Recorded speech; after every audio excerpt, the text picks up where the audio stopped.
BFM Business, Good Morning Business, l'interview. Notre invité, c'est Patrick Artus, chef économiste de Natixis. Bonjour Patrick. Bonjour Christophe.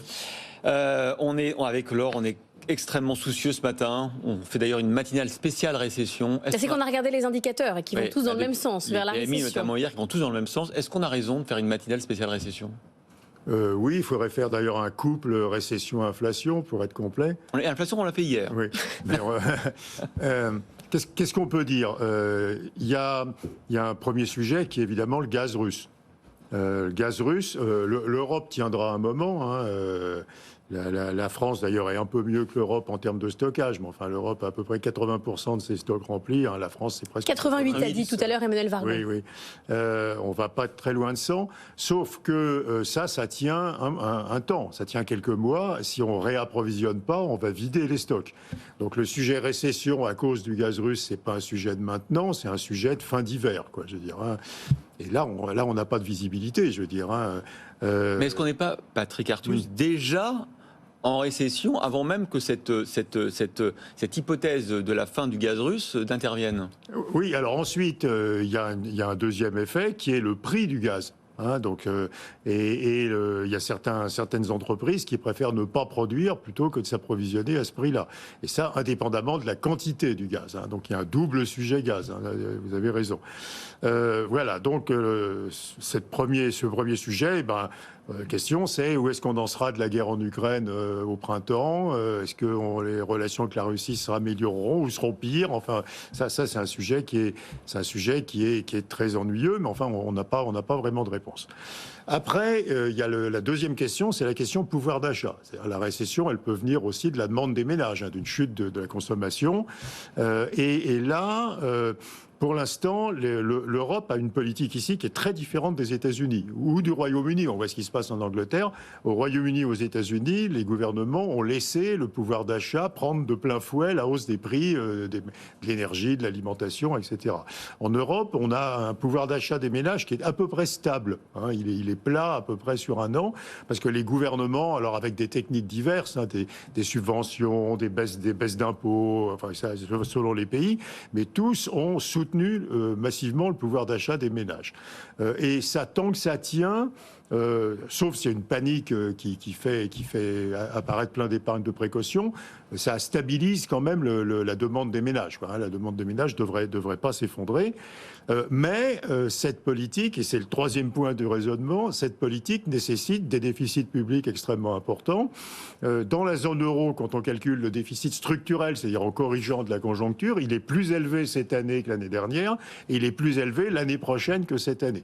Donc on est sur une pente croissante pour les déficits, parce que les taux d'intérêt montent. Voilà. Et donc ça coûte plus cher d'avoir des déficits. Alors, et c'est là que ça amène la BCE dans le raisonnement, c'est-à-dire est-ce que moi j'ai une incompréhension pour l'instant du comportement de la BCE. Si la BCE veut lutter contre l'inflation, elle doit monter les taux d'intérêt beaucoup plus que les messages qu'elle passe. D'autant plus que les gouvernements ont cette politique de soutien de la consommation des ménages, qui est inflationniste. Donc la BCE doit en plus compenser les aides des gouvernements aux ménages pour réussir à faire baisser l'inflation. Et on en est extrêmement loin. Est-ce que les marchés financiers anticipent de la BCE ? On est extrêmement loin. Les marchés pensent que les taux de la BCE vont aller à 1,75 à peu près au pic des taux. À 1,75, la BCE, elle soutient l'inflation en réalité, elle ne la combat pas. Donc, et vous dites, c'est carrément une erreur de la part de la Banque Centrale Européenne, c'est une incompréhension, mais c'est plus que ça. C'est un choix, c'est-à-dire que si la BCE veut lutter contre l'inflation, elle doit monter ses taux d'intérêt beaucoup plus. Elle devrait les monter plus que la Réserve fédérale, puisqu'aux États-Unis, la politique budgétaire est extrêmement restrictive. Donc elle soutient la Banque centrale dans la lutte contre l'inflation. Et la Réserve fédérale va monter, alors on ne sait pas si c'est 3,5, 3,75 ou 4, mais enfin autour de 4. Donc la BCE devrait monter au-dessus de 4 pour compenser justement les politiques de soutien de l'activité du gouvernement. Ça veut dire, Patrick Artus, que pour vous, si on continue comme ça, l'inflation va s'installer durablement en Europe. C'est un choix de la BCE. Pour l'instant, rien ne lutte contre l'inflation. La politique budgétaire soutient le pouvoir d'achat des ménages. La politique monétaire, même à 1,75, reste expansionniste. L'euro se déprécie et on prend les hausses de prix d'importation de matières premières. Donc la politique économique de la zone euro soutient l'inflation l'inflation de la zone euro. Mais c'est grave, docteur, ou pas? Alors après, je finis à ce prix, les gouvernements ont les moyens de soutenir le pouvoir d'achat. Donc le truc est cohérent internement, quoi. On a des taux bas, donc on peut soutenir le pouvoir d'achat. Après, la question c'est est-ce que c'est grave de changer l'objectif de la Banque centrale, quoi, que la Banque centrale passe d'un objectif d'inflation à un objectif de soutien des politiques publiques, de soutien à normalement, c'est pas son rôle. Hein. Non, d'abord, ça pose un problème légal ou je dirais de statut de la BCE. Et de crédibilité de la monnaie, d'ailleurs, l'euro. Mais vous dites la BCE a quasiment changé sa raison d'être, comme on dit aujourd'hui dans les entreprises. On ne sait pas encore. C'est-à-dire, est-ce que dans ces réunions de rentrée, la BCE va complètement changer de discours et dire mais l'inflation, le gouverneur, le président de la Bundesbank, à la fin de la semaine dernière, a dit oui, mais alors l'inflation, c'est plus 4, maintenant on pense que c'est au moins 6 en 2023 et c'est très inquiétant. Donc est-ce que la BCE va changer de discours? Mais si la BCE change complètement de discours et revient à son objectif normal qui est de lutter contre l'inflation, elle va annoncer des taux d'intérêt beaucoup plus élevés. Et à ces taux d'intérêt plus élevés, les gouvernements ne pourront pas soutenir le pouvoir d'achat. Et là, on aura une double récession, celle peut-être qui viendra du prix du gaz russe ou de la quantité de gaz russe, et celle qui viendra de la chute de la demande des ménages. Et alors, c'est le choix de la Réserve fédérale. Hein. Aux États-Unis, politique budgétaire restrictive, politique monétaire restrictive, 5% de baisse du pouvoir d'achat en 2022. Et évidemment, aux États-Unis, on va voir l'inflation baisser. 5% de baisse le pouvoir d'achat des ménages baisse de 5% sur l'année. Est-ce qu'il n'y a pas une troisième récession, celle qui vient de Chine? Parce que ce matin, Ben Abdeldaïm nous a révélé cette note interne à Huawei où l'emblématique président prévoit une récession 2023-2024. Il dit il n'y aura rien à attendre avant 2025 et il dit à ses salariés préparez-vous. Mode survie. Ouais, mode survie. On arrête d'investir, enfin on baisse l'investissement et surtout on renonce à faire du chiffre d'affaires. On doit tenir 2-3 ans et donc mode survie. Oui, alors il y a une récession d'abord aux États-Unis, parce qu'aux États-Unis, il y aura et eux, ils ont la Réserve fédérale, elle a au moins le mérite de la clarté par rapport à BCE. Elle dit le pire pour les ménages. C'est très intéressant comme débat. La Réserve fédérale dit le mieux finalement pour les ménages, c'est que nous fassions baisser l'inflation rapidement, parce que c'est ça qui va leur rendre du pouvoir d'achat. Et la BCE dit le mieux pour les ménages, c'est qu'on donne aux États les moyens de soutenir le pouvoir d'achat par des transferts publics. Quitte à faire de l'inflation. Voilà. Ce qui veut dire qu'on a peut-être plus peur en Europe des mouvements sociaux qu'aux États-Unis. Oui, alors c'est une politique totalement différente. C'est qu'aux États-Unis, on dit il faut souffrir tout de suite, mais ça va aller mieux assez rapidement demain. Et en Europe, on dit on va cautériser la plaie avec de l'argent public, et pour ça, il faut des taux bas. C'est aussi une politique sociale extrêmement différente. C'est un choix social et politique. Je reviens à la Chine. Oui. Est-ce que cette menace de récession chinoise, qui a quand même été pendant des années la locomotive de l'économie mondiale, a assombri le tableau là? Ça l'assombrit d'un côté, oui, parce que la Chine importe moins, d'un autre côté, non, parce que ça fait baisser les prix de pas mal de matières premières. Les prix des métaux, ce sont quand même beaucoup. Les métaux, la Chine, c'est 55% de la consommation mondiale de métaux. Hein. Donc une récession, en particulier dans la construction chinoise, c'est mauvais pour l'activité mondiale, etc., mais c'est assez bon sur les prix des matières premières. Donc, sur la Chine s'endormira, le monde se réveillera. La Chine, c'est intéressant, parce qu'il y a quand même deux sujets importants en Chine. Ils ont, curieusement, pas du tout préparé le vieillissement démographique. Le vieillissement démographique est monstrueux. La population en âge de travailler baisse de plus de 1% par an. Et donc, la croissance potentielle de la Chine, qui était de 6 ou 7% au début de la décennie, va vers 2,5%. Et puis, deuxièmement, ils ont une économie qui dépend entièrement du secteur de la construction. C'est 30% du PIB, le secteur de la construction. Qui est en crise avec l'immobilier. Mais alors, ils l'ont laissé grossir. Parce que c'est le moyen de soutenir l'activité de façon traditionnelle en Chine, de soutenir la construction. 2, parce que c'est l'endroit où les Chinois épargnent pour leur retraite. Donc, justement, à cause du premier problème, qu'il n'y a pas de système de retraite digne de ce nom.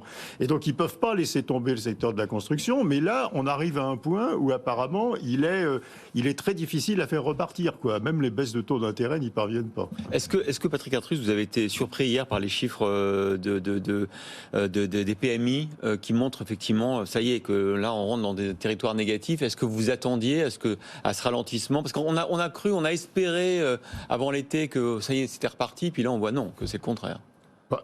D'abord, ils peuvent être un peu émotifs, les PMI. Hein, donc, ils le sont souvent. Oui, mais enfin, je veux dire, d'abord, les États-Unis vont être en récession volontaire. C'est une récession pour la bonne cause. Hein, et d'ailleurs, je rajoute un point là-dessus qui vaut pour les États-Unis et pour l'Europe. Ça, c'est d'autant plus compliqué pour les banques centrales de lutter contre l'inflation qu'il y a énormément de difficultés d'embauche. Donc, même quand l'économie ralentit, et on l'a vu aux États-Unis au premier semestre, les entreprises continuent à augmenter énormément l'emploi. Mais ça tient jusqu'à quand? Parce que c'est pareil en France. On n'a jamais autant travaillé en France qu'aujourd'hui. Et ça tient le pouvoir d'achat. Jusqu'à quand? Il y a une sorte d'anomalie ou... ça tient le pouvoir d'achat. Oui, alors ça tient le pouvoir d'achat parce qu'on crée beaucoup d'emplois. Vous savez d'où ça vient en Europe, hein, et en France en particulier, ce problème, c'est que quelque chose qui était inaperçu, la baisse il y a une baisse très forte de la durée du travail par salarié. Donc les salariés travaillent moins, donc il y a besoin de plus de salariés. Et donc, ça crée des difficultés d'embauche. Et aux États-Unis, c'est très différent, c'est qu'il y a moins de salariés, parce qu'il y a des gens qui sont sortis du marché du travail. Pourquoi les salariés travaillent moins? On n'a pas changé la durée du travail. Je pense que c'est simplement le goût pour le loisir qui l'emporte. Les entreprises cèdent au goût pour le loisir de leurs salariés. Ça peut être un effet du télétravail, ça peut être un effet de ce qu'il faut convaincre des salariés de retourner dans des secteurs où ils n'ont pas envie beaucoup de travailler. Hein. Donc, la restauration va offrir des contrats de travail avec moins d'heures. Ils l'ont fait, hein, désormais, il y a plus cette fameuse pause. Maintenant, on a deux services de rotation. Donc, ça crée un cercle vicieux assez violent, mais c'est dans toute l'Europe, hein, où la durée du travail baisse, donc il y a besoin de plus de salariés, donc ça crée une tension sur le marché du travail, et donc vous avez... Oui, mais du coup, je reviens à mon histoire d'anomalie. Ça peut durer combien de temps d'avoir un taux d'emploi qui est toujours aussi élevé? Il va falloir résorber les difficultés d'embauche, hein, résorber le sous-emploi dans les entreprises, et tant que le sous-emploi dans les entreprises n'est pas résorbé, le ralentissement du PIB n'a pas d'effet sur l'emploi. C'est ce qu'on voit aux États-Unis. Donc ça rend la politique monétaire nécessaire pour, si elle veut faire baisser l'inflation, beaucoup plus dure, parce qu'il faut qu'elle dure plus longtemps, parce que l'inflation, c'est un effet du taux de chômage. Il faut faire monter le taux de chômage pour ralentir l'inflation. Ça ne suffit pas de ralentir le PIB. Et le chômage réagit avec énormément de délai par rapport au PIB. Alors moi, j'ai encore une question. Vous disiez, Patrick Artus, que manifestement, les gouvernements européens, voire même la Banque centrale européenne, faisaient le choix d'un soutien des ménages. Non, j'ai dit qu'on verrait aux réunions de rentrée de la BCE. En tout cas, les gouvernements, c'est sûr. Les gouvernements, oui, les gouvernements, c'est sûr. Est-ce que ça peut tenir longtemps, ça aussi? C'est-à-dire qu'est-ce que le fait d'accroître les déficits, d'avoir un besoin d'endettement toujours plus grand alors que les taux d'intérêt remontent, est-ce que c'est tenable? Il y a deux questions. La première question, c'est est-ce que c'est malin de soutenir le pouvoir d'achat des ménages si la Banque centrale veut réduire l'inflation? Parce que pour réduire l'inflation, il faut faire baisser la demande des ménages. Et si le gouvernement, en même temps, veut soutenir le pouvoir d'achat, on est dans la situation des années 80, hein, où les politiques budgétaires deviennent extrêmement expansionnistes, et en échange, en contrepartie, les politiques monétaires deviennent extrêmement restrictives. Donc c'est l'absence de coopération complète entre la politique monétaire et la politique budgétaire. Donc ça, les États-Unis ne le font pas. Est-ce que c'est tenable? Alors ensuite, c'est tenable. La question après, c'est une question de long terme, parce qu'à court terme, la question c'est... est-ce qu'aujourd'hui, la Banque centrale européenne a encore la liberté de sortir de la politique expansionniste? Le cas contraire, le contre-exemple, c'est le Japon. Au Japon, la dette publique est tellement élevée, hein, c'est 260% du PIB, que jamais plus la Banque du Japon n'envisagera de monter ses taux d'intérêt, même s'il y a de l'inflation. Donc là, elle est expulsée de l'objectif d'inflation par le niveau de la dette publique. Est-ce qu'en Europe, on est là ? Et en Europe, la situation est compliquée parce qu'il y a l'Italie. Hein, l'Italie qui a une position beaucoup plus compliquée que les autres pays, et avec des taux plus élevés, avec une absence complète de croissance.